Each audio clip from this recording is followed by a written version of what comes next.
Venga, pues vamos a ver si hay alguien que tiene que salir. Yo lo entiendo perfectamente porque todo el mundo tiene agenda y compromiso y de hecho es culpa mía porque tenía que haber abreviado un poco más, pero ya que había preparado todo esto, quería explicarlo. Bueno, vamos a ver la cúpula de Algeciras y vamos a hacer una reflexión final. Dejadme 10 minutos o 12 minutos y creo que con eso completamos la conferencia. Y disculpa. Bueno, el mercado de Abasto, mercado del ingeniero Torroja, es un edificio de la corriente racionalista. Está ejecutado en 1935 según el diseño de Eduardo Torroja, aquí en la plaza baja de Algeciras. A muy pocos minutos andando aquí. Es declarado bien de interés cultural en 2001 y es el mayor exponente quizás de la arquitectura modernista en toda Andalucía, probablemente en toda Andalucía está aquí en Algeciras. El edificio cubre un espacio octogonal y tiene una cúpula volada de casquete esférico de 47,80 metros. Como ya hemos visto dimensiones, ya nos podemos hacer una idea, ligeramente mayor que Santa María dei Fiori, que el Panteón de Roma, que San Pedro de Roma, es decir, que la cúpula es ligeramente superior, que estaban todas en los 40 y tantos metros. Tiene 9 centímetros de espesor en la parte central y 50 en la parte de unión a los 8 pilares. Y abre en el centro una claraboya de 10 metros, el Panteón de Roma la abría de 9 metros. Es decir, que os dais una idea de que hay una inspiración, o parece haber una inspiración muy clara entre el Panteón de Roma y el mercado del ingeniero Torroja en Algeciras. En los lados octogonales, 8 viseras, lo que hacen es permitir la descarga. Esta semana ha salido en Europa Sur, y me lo ha mandado Ana, que se ha tenido que ir ahora, no hay excusa, ha salido un vídeo de un discípulo de Eduardo Torroja, que era profesor de arquitectura, hablando del edificio, del mercado del ingeniero Torroja. Coincide con la apreciación enlace desde un punto de vista más arquitectónico, coincide con las apreciaciones que yo ya tenía y el análisis que yo ya tenía del edificio y llego incluso más allá, ¿no? Es decir, que vamos a ver, pero en el anillo en el interior hay 4 anillos concéntricos que están comunicados por 4 pasillos radiales y permite 100 puestos de venta en una disposición muy funcional. Es una obra vanguardista, apenas tiene decoración. No hay apenas decoración, muy diáfana. Durante 30 años ha sido la cúpula sin apoyo ni nervadura, pero sí más grande construida. En 1965 le arrebató el Astrodome de Texas el título. Aquí tenéis el hipódromo de la Zarzuela, que es otra obra, otra cubierta de Eduardo Torroja en Madrid, ¿no? Bueno, aquí tenéis la distribución de puestos en el mercado de Algeciras. El hecho de hacerlo como anillo octogonal. Bueno, recordáis que muchas cúpulas... Perdón, esto... Así, ¿no? Digo que muchas cúpulas andalusíes son octogonales, la habéis visto. La cúpula de la Rauda, que se desdobla en hexadecagonal. La cúpula de Dos Hermanas, la cúpula de Abencerrajes, tienen una estructura octogonal.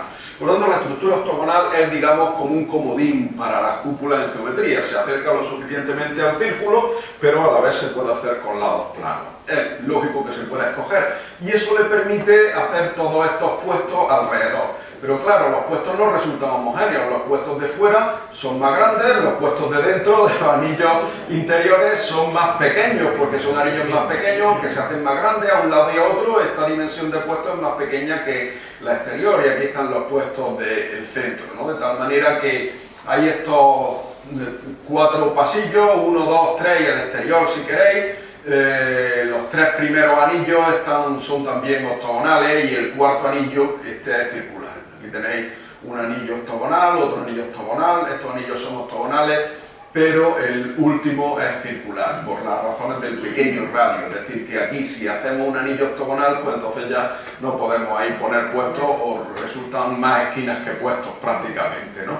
Por razones de funcionalidad.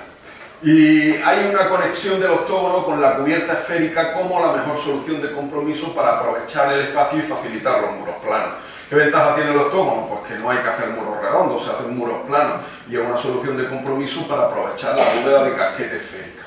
Bueno, las dimensiones de cómo se toman en el octógono, la cúpula lleva unas viseras. Estas viseras van aquí, de tal manera que este sería el octógono de obra que define los muros. Este sería el octógono de obra que define los muros. Esta sería la apotema, es decir, la distancia A representa la apotema, la distancia del centro del mercado hasta la mitad del lado del octógono. Pues si tomamos 3/4 partes de la apotema, entonces y esto por tanto es un cuarto de la apotema. Aquí ponemos el centro y si la tomamos igualmente de aquí, desde aquí podemos trazar esta circunferencia, por lo que es lo mismo, esto nos da los centros a 3/4 partes de la apotema de esta parte que va a representar o que va a dibujar cada una de las cornisas que cubren esa cúpula por cada uno de los 8 lados. Es decir, está definida de forma geométrica muy precisa. Tomamos desde el centro hasta la mitad del lado lo que es la apotema del octógono, tomamos 3/4 partes de la apotema, esto por tanto es un cuarto. Si aquí tomamos otros 3/4, aquí hacemos centro, esto me define esto por aquí, y tomando aquí desde estos 3/4 y 3/4, que son 6/4, o lo que es lo mismo, 6/4 son 3/2, pues este círculo grande sobre el que se sitúan todos los centros del exterior. Bueno, esto permite hacer la planta del edificio. Cuando un arquitecto diseña un edificio, lo primero que tiene que hacer es la planta, ¿no? Esto no lo cuenta el discípulo de Torroja, pero debió formar parte de los cálculos de Eduardo Torroja cuando hizo el edificio. Originalmente estaba cerrado o estaba abierto. Creo que estaba cerrado. Originalmente él tiene planteado hacerlo abierta para que entre luz y para que sea fácil la comunicación con el exterior. Pero luego se cierra. Fijaos, de hecho, que la cúpula no es semiesférica, es solo un pequeño casquete esférico, es decir, es un pequeño corte de una esfera a este nivel. Si nosotros tomamos el radio al centro hipotético de esta cúpula, el centro estaría aquí a 30,2 metros de la altura del nivel del primer, donde descansa el apoyo de este casquete esférico. Bueno, pues a 30 metros bajo el suelo, estaría muy profundo, estaría el centro y entonces habría un radio de 38,5 metros, es decir, esto sería un casquete esférico pequeño. Para que fuera el casquete esférico completo tendría que llegar hasta aquí y tendría que llegar hasta aquí, que no llega, ¿no? De tal manera que es solo una pequeña parte del casquete y realmente la envergadura de la cúpula esta, que de lado a lado son 47,8 metros. El ángulo que forma este casquete esférico es 76,7 grados. Si fuera una semiesfera, formaría un ángulo de 180 grados. O sea que le faltan casi 100 grados para ser una semiesfera. Aquí lo tenéis en una imagen, en una fotografía. Fijaros, aquí me sale 76,7 y aquí en la fotografía 76,5, a pesar de la deformación por la perspectiva. Bueno, pues en la imagen se puede medir prácticamente igual. Y estas son las cornisas que os decía, ¿no?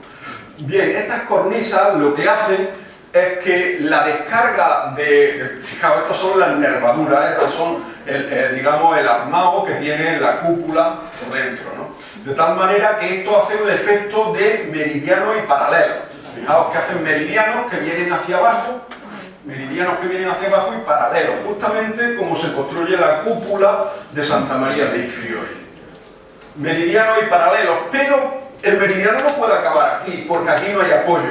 Como los apoyos son estos 8 postes de las esquinas, no hay más apoyos que eso, entonces este meridiano, si acabase aquí, descargaría en un sitio sin apoyo y fracturaría el borde de la cúpula, sin duda. Entonces aquí esta armadura lo que tiene es que venir aquí para descargar todas las fuerzas hacia aquí, hacia este poste, radialmente, de tal manera que estos 8 postes son los 8 puntos de descarga y por eso vienen hacia aquí. Y hay un arco que conecta un poste con otro para empujar la fuerza justamente hacia los postes, mientras que los paralelos cinchan la cúpula para que no se abra, en el sentido de para que no se abombe o para que el propio peso no haga que la estructura se doble y digamos ese armazón interno de hierro pues no pueda doblarse, ¿no? De tal manera que esto cincha la cúpula en paralelo y en meridiano. ¿Qué es lo que hacen estas marquesinas? Pues hacen una doble función. De un lado, amplían el espacio cubierto de la cúpula. Esto lo decía el alumno de Torroja. El alumno de Torroja quiere decir que era becario cuando Torroja ya tenía el mercado hecho, ¿no? Por tanto, sí que debe saber bastante de cómo el maestro trabajaba, pero no estuvo en la confección de esta obra en concreto, ¿no? Entonces, esta cornisa amplía el espacio cubierto, pero no solo amplía el espacio cubierto. Si nosotros elimináramos esta cornisa, entonces aquí se produciría una fuerza de tracción que haría dar una tendencia a abrir una fisura en el centro de cada una de estas partes voladas.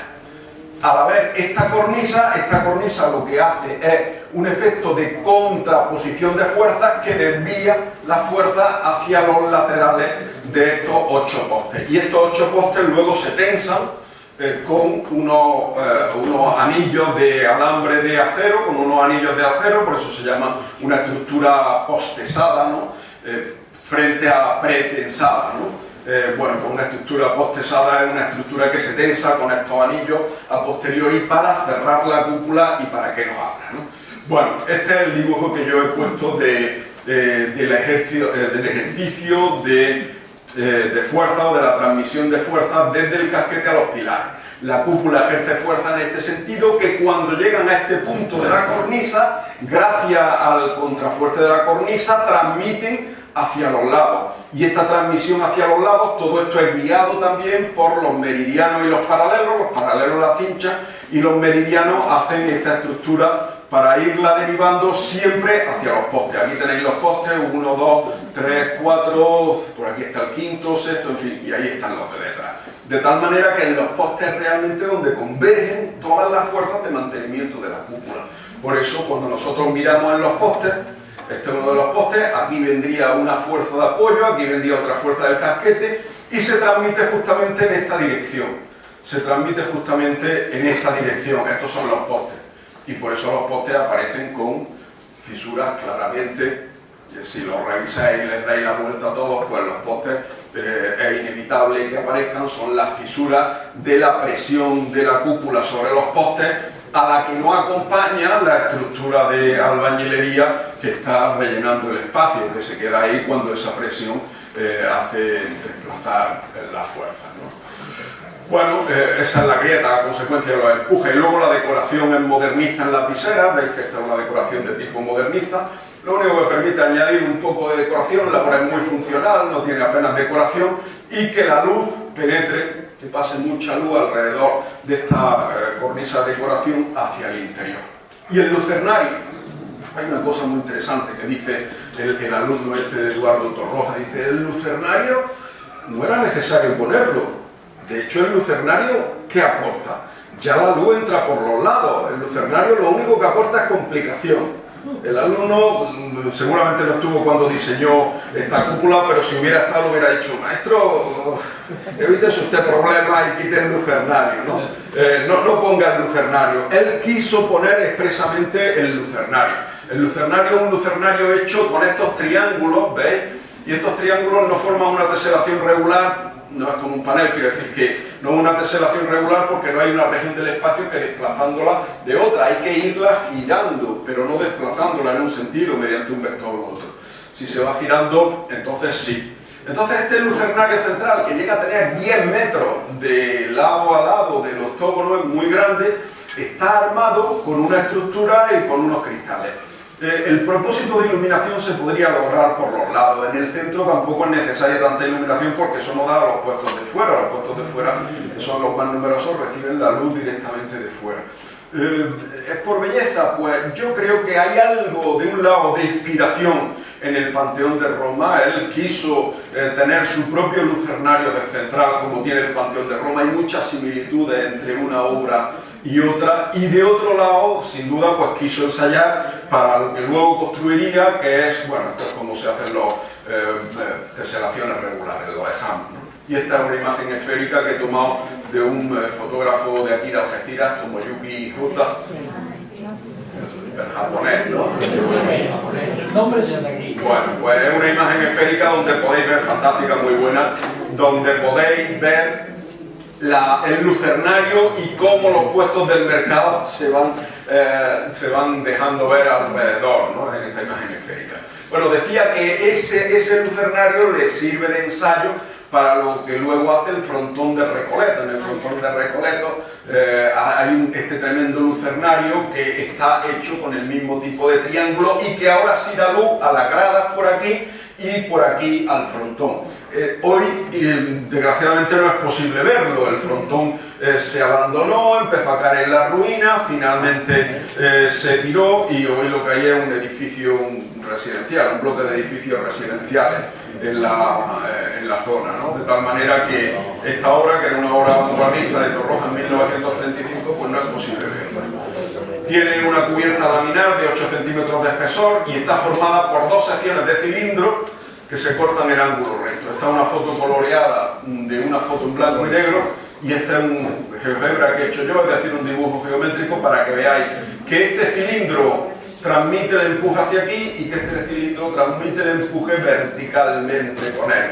Es decir, que estas tangentes son las líneas de empuje y tiene pues un ángulo de casi 90 grados, en realidad deben ser 90 grados, lo que pasa es que la foto pues da alguna aberración y no es posible tener otra porque ya digo, hoy no existe, ya es lo único que nos queda, ¿no? Bueno, una reflexión final, después de todo este rato que lleváis aquí, que soy consciente de que es mucho. ¿Cuáles son las formas de representar el cielo? Pues podríamos distinguir 2 líneas principales en el desarrollo de las cúpulas. Una que contempla el mundo y elabora modelos arquitectónicos del cosmos, como el Panteón de Roma. El cielo, con cúpulas como esa, que es un modelo astronómico y formal.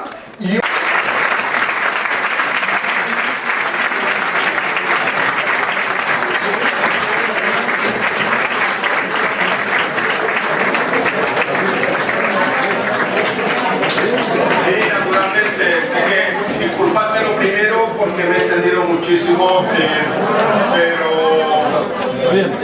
si tenéis alguna pregunta, pues por favor hacedla, y naturalmente quien tenga su agenda y sus compromisos, pues por supuesto, ¿no? Si tenéis cualquier pregunta, cualquier comentario.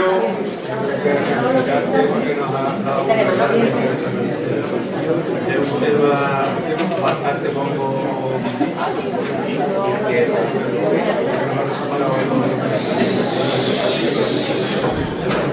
Bueno, pues gracias, muchas gracias a vosotros por escuchar aquí pacientemente casi 2 horas, casi 2 horas.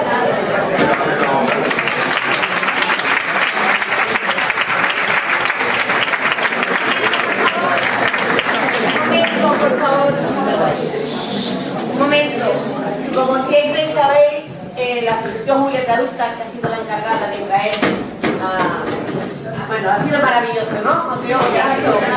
Muy bien, muy bien.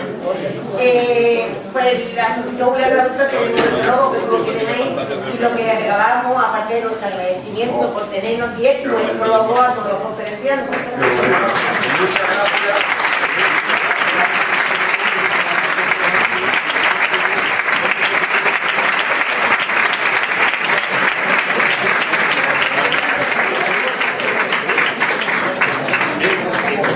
Muchas gracias a Victoria, que me ha hecho la invitación, y a vosotros que habéis pagado la conferencia esta. Habéis venido a la conferencia sin pillar, así que espero que os haya gustado y bueno.